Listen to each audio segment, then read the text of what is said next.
Welcome to the Rim Break Rodeo. We hope this video helps. In this video, I will show how to make steak halal.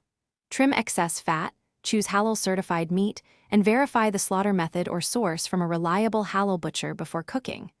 Marinate with salt, acid, and herbs, and use low heat to preserve tenderness. I will guide you through cleaning, marinating, cooking, and serving steps so you can enjoy flavorful, ethical steak at home. I'll also explain common mistakes and quick tips for safe preparation.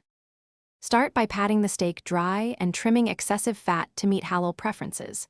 Season or marinate with a balanced mix of acid, oil, salt, and herbs for at least an hour for flavor penetration.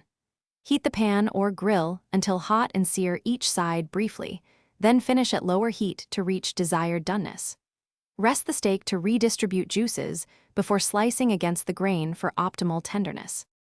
If you're finding this helpful, please subscribe and like to support more practical halal cooking tips.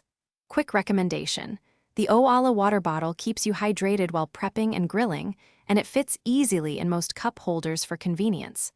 I find it handy between marinating and serving when hands are busy. Check the description for the link and other deals, then grab one if you want.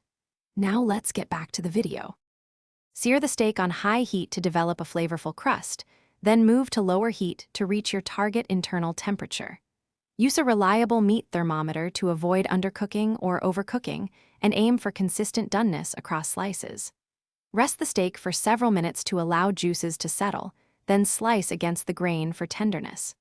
Plate with simple sides and enjoy a halal-friendly meal that feels both respectful and delicious. Thanks for watching. Consider subscribing if we helped you.